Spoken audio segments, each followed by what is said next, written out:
Hello friends, জয় মোহনবাগান। আগামীকাল দ্বিমুকুট জয়ের লক্ষ্যে নামছে মোহনবাগান। সামনে কিন্তু খুবই কঠিন প্রতিপক্ষ বেঙ্গালুরু এফসি, এবং এই ম্যাচটা মোহনবাগানের জন্য খুবই কঠিন হতে চলেছে। কারণ এর আগে যদি তোমরা স্ট্যাটিস্টিক্সগুলো দেখো, এর আগে যতবার হোম টিম তার ফাইনালে উঠেছে বা খেলেছে, তারা কিন্তু প্রত্যেকবারই হেরেছে। তো এবারও কিন্তু সেই রকমই একটা সিচুয়েশন যে হোম টিম অর্থাৎ মোহনবাগান তারা নিজেদের ঘরের মাঠে ফাইনাল খেলছে। তো এই ম্যাচটা কিন্তু মোহনবাগানের জন্য খুবই চাপ, কারণ আগের বছরেও আমরা দেখেছি যে মোহনবাগান ফাইনাল ম্যাচে এসে কিন্তু পা হড়কে গেছিলো এবং মুম্বাই সিটি এফসির কাছে এগিয়ে গিয়েও তারা হেরে গেছিল। তো এটা কিন্তু খুবভাবে মাথায় রাখতে হবে যাতে কোনোভাবে অঘটন যেন না হয়, এবং মোহনবাগানকে ডিফেন্স একদম শক্ত করে রাখতে হবে। গোল খাওয়া চলবে না, এবং দরকার পড়লে কাউন্টার অ্যাটাকে এসে গোল করে যাবে। যদিও মোহনবাগানের শুধু কাউন্টার অ্যাটাকে এসে গোল করার দরকার পড়বে না, কারণ আমাদের যা শক্তিশালী দল তাতে আমরা এমনি গোল পাবো বা অ্যাটাকে যাব। তো সেই জন্য আলাদা করে কাউন্টার অ্যাটাকে এসে খেলার কোনো দরকার নেই। তো এবার প্রশ্ন হচ্ছে মোহনবাগান আগামীকাল দল কেমন নামাবে। তো দল কেমন নামাবে কিন্তু লাস্ট দুদিন ধরে বিভিন্ন রকম আলোচনা হয়েছে। তো এই মুহূর্তে যেটা দাঁড়িয়ে মনে হচ্ছে, গতকাল আমি সেটা বলেছিলাম যে মোহনবাগান তাদের দল কিন্তু খুব একটা পরিবর্তন করবে না, একজন দুজন হয়তো এদিক ওদিক হতে পারে, বাকি দল আনচেঞ্জডই থাকবে। এবং মনবীর সিংকে হয়তো কালকে আমরা প্রথম থেকে দেখতে পেতে পারি, এবং আপুয়া তো খেলছেনই, আগের দিনও খেলেছেন, আগামীকালের ম্যাচেও খেলবেন। তো আপুয়াকে নিয়ে কোনো সংশয় নেই। এবং সামনে কে কোন বিদেশি থাকবেন, কারণ ডিফেন্সে দুজন বিদেশি ফিক্সড, তারা দুজন খেলবেনই, টম অ্যালডারড এবং অ্যালবার্টো রড্রিগেজ, এটা দুজন ফিক্সড। তো সামনে কারা কারা খেলবেন এটা নিয়ে কিন্তু একটা প্রশ্ন রয়েছে।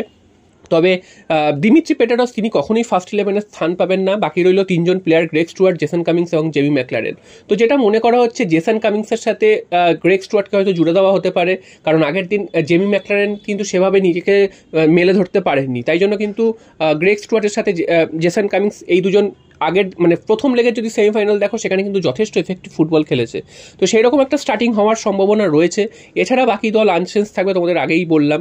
আর মোহনবাগানের সামনে এবার দ্বিমুকুট জয়ের লক্ষ্য, যেটা কিন্তু মোহনবাগান এখনো অবধি একবারও করতে পারেনি।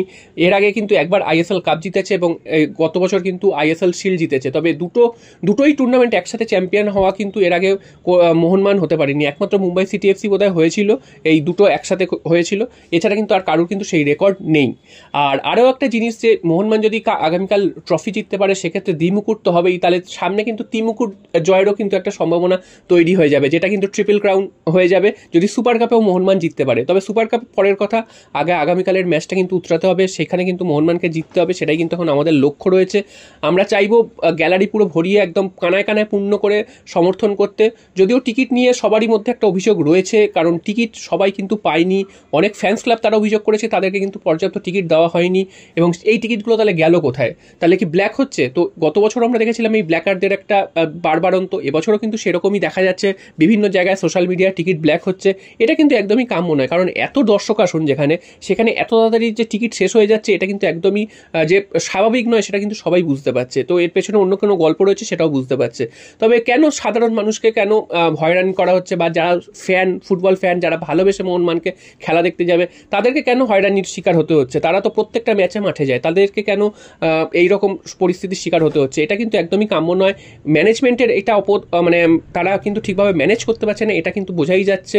এর আগেও আমরা দেখেছিলাম ডুরান্ড কাপে বা গত বছর আইএসএল ফাইনালের সময় একই পরিস্থিতি সৃষ্টি হয়েছিল। সেই পরিস্থিতি এবারও ছোট সৃষ্টি হয়েছে, যদিও তুলনামূলক এবছর বেশি লোক টিকিট পেয়েছে। গত বছর তো আরও কম লোক টিকিট পেয়েছিল, এবার তুলনামূলক বেশি লোক টিকিট পেয়েছে। তো আশা করা যাচ্ছে যে জন টিকিট পেয়েছে তারা মাঠে গিয়ে মাঠ ভরাবে, এবং যারা টিকিট পায়নি তারা কিন্তু মাঠের বাইরে থেকে, অর্থাৎ টেলিভিশনে তারা চোখ রেখে মোহনবাগানকে সমর্থন করবে এবং মোহনবাগানের জয় প্রার্থনা করবে। আমরাও সমর্থন করব, মোহনবাগানের জয় প্রার্থনা করব, এবং মোহনবাগান যেন কালকের মৌসুমের দ্বিতীয় ট্রফিটা ঘরে তোলে, এটাই কিন্তু আমরা চাইব। জয়।